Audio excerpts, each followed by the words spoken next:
Hey, what's up, guys, and welcome back to another Real Madrid review. Real Madrid 3, Manchester City 3. What a game! What a game of football! Arguably the greatest game Real Madrid has played this season. Not the greatest of all time, of course. The best game Real Madrid has played this season.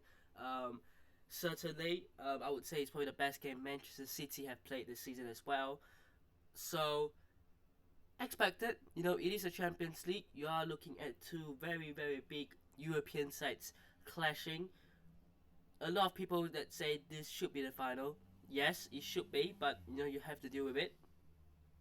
But what's a game of football that was chaos, drama, end to end, 90 pure minutes of football. You know, it's just incredible. Two different styles of football, two different ways of approaching the game, two different managers, but you know, both getting at each other, both scoring 3 goals each, 6 goal thriller. You can't really ask more than that. And in fact, the Champions League week this week, right, we've seen a lot of goals. There hasn't been any 1-1s or 0-0s. Every game we've had a lot of goals, really. And at the end of the video, we'll talk a little bit more about the rest of the games, but obviously the main focus here is Real Madrid. Personally, before we get into obviously the game, look, it was a missed opportunity. It was, and you can't really deny and defend the fact that Real Madrid could have won the game. And of course, you look at how Man City ended up playing and how the game ended. Of course, Man City looked like they have dominated the game, which at the end of the day they did. But you look at the first half, they went 1-0 up. Real Madrid come back to lead 2-1, and then could have made it 3-1, and maybe could have even scored one more after. That could have really wrapped this game and this tie probably even up. But wasteful, yes. Indecisive, yes. You have a 2-1 lead, you don't build on it, and then you go and concede, of course. That is obviously a big part to play in this game. So Real Madrid will probably feel very upset that they didn't finish the game off, they didn't get the win, even if it was a 3-1 win, um, or a 3-2 win or whatever. A win to win because you're going away and you have something to hold on to. Whereas now, Man City will be happy with the result, of course. As long as they didn't lose by more than a goal, they would have been happy. A draw basically means that the second leg is just a neutral game played at the Etihad. It is a neutral game. It is basically just a one game now, because Real Madrid don't have anything to hold on to. Real Madrid have to go away to fight. You can't just say, okay, now we're going to defend, because if you do that, Man City will come and attack and will hit you, and they will score goals. So Real Madrid have to go away and fight. And away from home at the Etihad, we know what happened last season. We know that away from home Real Madrid aren't the greatest. That will be a struggle. Is it impossible? No, it's not impossible, but it will be a struggle, definitely. But definitely a missed opportunity, because um, you know Real Madrid could have won, and that's crazy to say because I thought Man City played better overall. Not to be biased, but Real Madrid could have won, definitely. I watched the game and the first half was incredible. Real Madrid could have scored 3-4 goals to wrap the tie up, probably. But that didn't really happen, and obviously, the game finished 3-all. What a game. Incredible. Let's talk about the goals. Let's dissect the goals. The first goal was absolutely dreadful from everyone. Grealish gets the ball, runs with the ball, fouled by Chouameni, who gets a yellow card, meaning that he will be suspended for the second leg, which is a huge miss. And obviously he started at centre back, which I said in the preview, I didn't really want to see that happen. I would have rather Nacho. Come look at it now, it probably did end up well, in the sense that apart from the yellow card, he played quite well. But let's be honest, Haaland was quiet. He was getting pocketed by Rudiger anyway, so um, that wasn't really necessary. But that means Tchouaméni is now obviously suspended um, for the next game, the next leg, which is poor. Certainly gives away a free kick in a position in an area that you wouldn't expect anything huge to happen unless the cross gets whipped into the far post and Erling Haaland or someone of that height scores. But Bernardo Silva takes it on his own and scores. And there is two parts to this. Firstly, it's a one-man war. Vinicius Junior kind of just moves away from that wall, so that wall was exposed. Secondly, Lunin was standing too one-sided. He was standing too close to the far post, leaving the near post exposed. And Bernardo Silva saw the opportunity, took it, scored 1-0. Worst start Real Madrid could have had after a minute and 40 seconds. But then it went well. Great play down the right hand side. Carvajal gets it to Camavinga with a shot, that was harmless but deflected off Ruben Diaz and basically sends Ortega the wrong way. And that was the equalizing goal. What a goal. It's a shame that Camavinga didn't get the goal, but obviously he probably wouldn't have gone on target anyways. And then literally a minute after, Real Madrid get on the counter attack. It's Vinicius Junior and Rodrigo linking up again.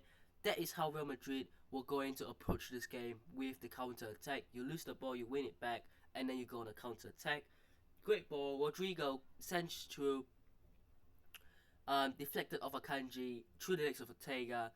It's not the most powerful of finishes, but it didn't need to be. And it was 2-1 after 14 minutes. And going to halftime, Real Madrid took the lead 2-1. Like I said, could have easily been 3 or 4-1. There was a chance for Vinicius Junior.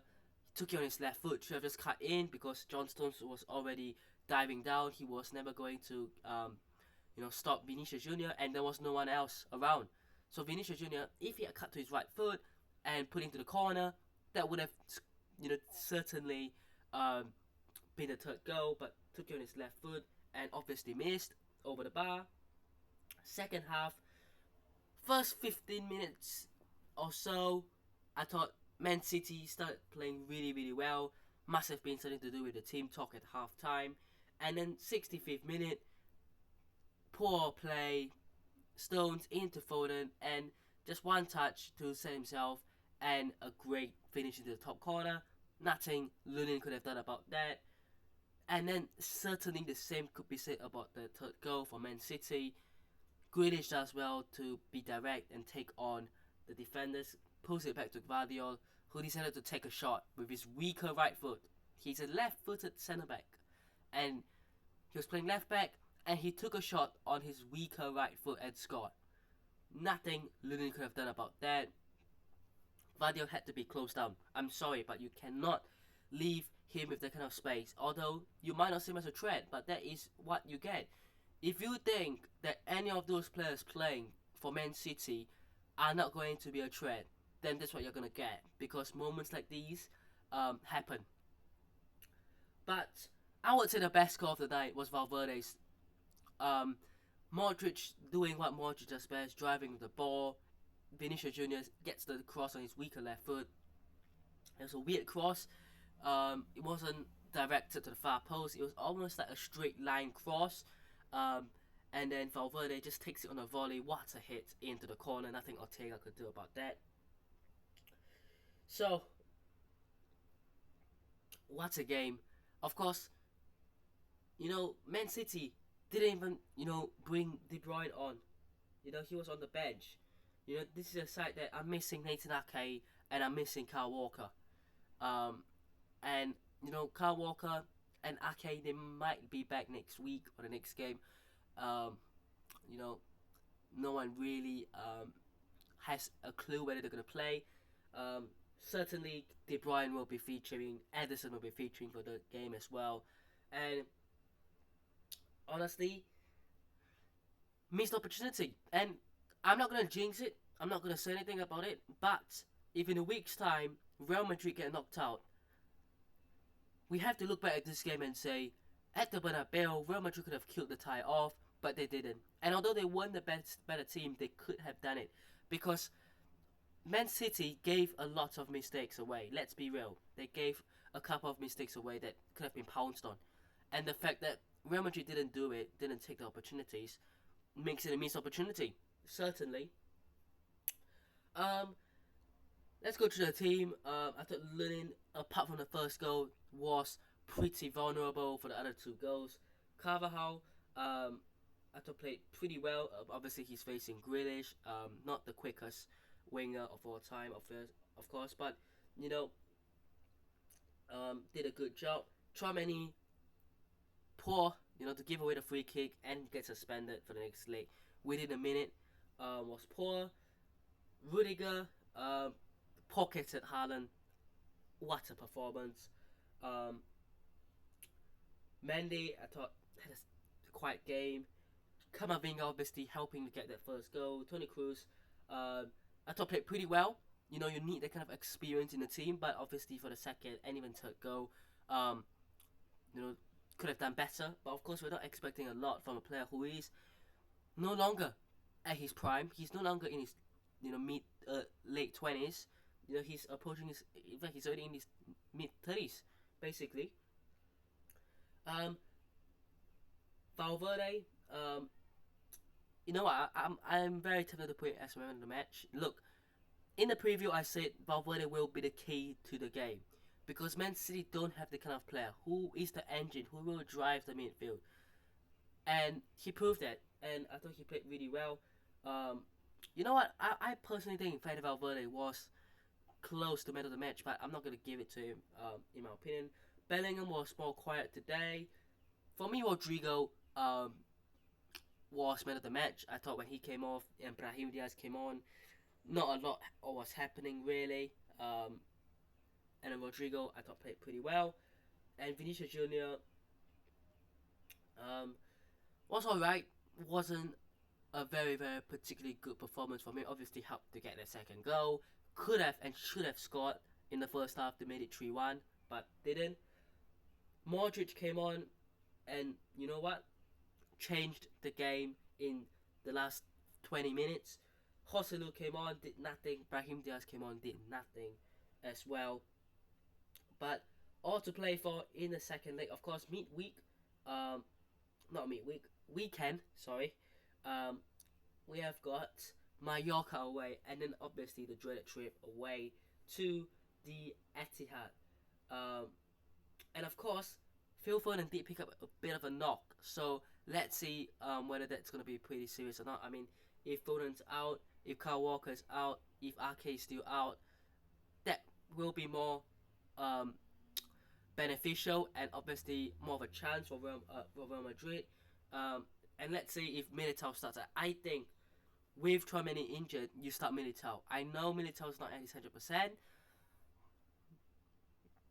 but I would start him next to Rudiger, but maybe just me. But let me know what your thoughts are down below. Hope you guys have enjoyed today's review. Hit the subscribe to Travis on already, and I'll see you guys in the next one. Peace.